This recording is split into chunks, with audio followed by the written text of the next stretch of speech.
I was really hesitant to make this video because this is a game that is a Kickstarter game, and I honestly don't know how these are going to turn out. The only reason I know about it is because the developer came to me and asked me to make a video on it, and I said, sure.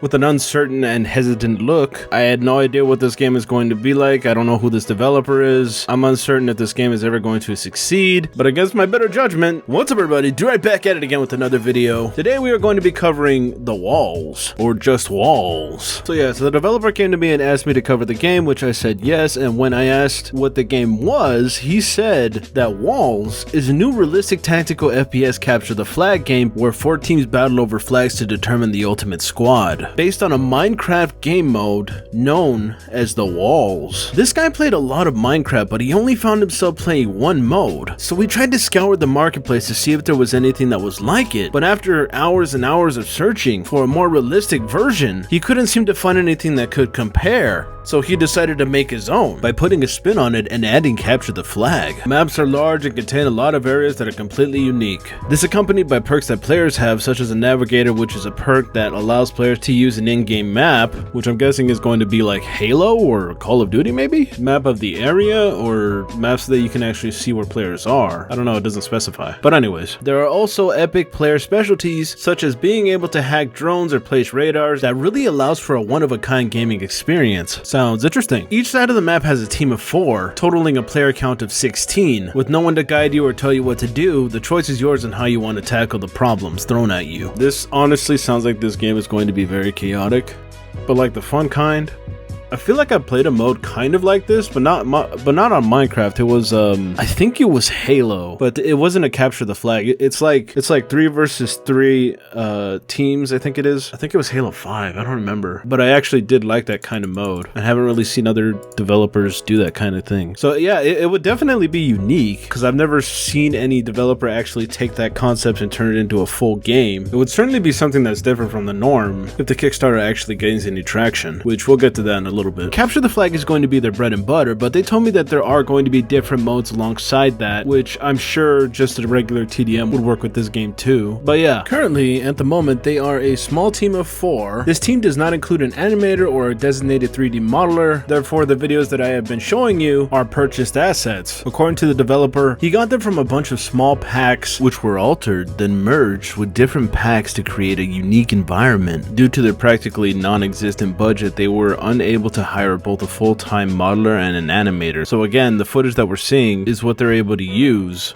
with the little money that they have in terms of assets. So this is just essentially here to demonstrate what they are capable of doing with the little that they have. So this here, what he told me, is really just brownie points. I really like what he's saying here because he's admitting to us that he's using bot assets to make this game, which again, I don't mind if developers are using bot assets to help make their game, but I would like it better for developers to tell us up front that they're using bot assets than for us to find out later on down the line that it's not actually their work. I really like how he admitted it here, so that really just gives him brownie points for me. Moving on, I really like what he says here because he actually tells us what he's going to be doing with that money if he reaches that goal. The first thing that he's going to be doing is hiring 3 people, a modeler, an animator, and an SFX designer. He also wants to rebuild the player controller from scratch to make sure the gameplay feels amazing. He will not be recreating the first map with custom assets because he honestly thinks that that's a bit of a waste of time, but every other map will be made with custom assets if he receives the money from the Kickstarter. Again, I really like this because he's actually saying what he's actually going to be doing with the money that he receives. It's very rare to hear what developers actually do with that money. So again, he gets more brownie points with me. The last thing that I want to talk about before I go over to the Kickstarter is this guy seems like he can take some criticism because he had asked me if there was anything that he could improve on in the video, and I told him, judging by the video itself, I'd say that the guns need to have visual and sound feedback or recoil, because the guns, when I was looking at the screen, don't look like they actually like kick back, like, you know, make it seem like it's actually shooting. Kind of like how when I was playing GTFO, like the gun just felt like I could see the gun shooting, but it's not giving me feedback, you know, it didn't feel good. So I told him that, and he actually had a good response. Like, he took my criticism into consideration, and you know, I like that. This developer seems like he can actually take some criticism. Granted, Granted, my criticism wasn't exactly, you know, as tough as, you know, other YouTubers would probably be, but for the most part, it seems like he can actually take it. Now we're going to get over to the Kickstarter side. This is honestly the part that I think is like the downside, because he wants about 40K within a tiny amount of time. I honestly don't know how realistic this goal is, because it seems like a lot for a short amount of time. Like, if he had contacted me back in February, then I would be like, oh, okay, well, this is a realistic goal. But him wanting a lot of money in a short amount of time, I just don't think that he's going to be able to reach that. I mean, the developer told me that he is still going to continue the project with or without the money, but like any indie game, funding makes development go faster. Funding is honestly something that all games struggle with, and these guys are deciding to go the Kickstarter route instead of trying to find a investor. And I honestly think that they have a really cool concept. It's just, I don't know how realistic this Kickstarter is, seeing as how it's a very limited time to actually donate anything. The tiers actually aren't that bad. There's actually some pretty good benefits to them. So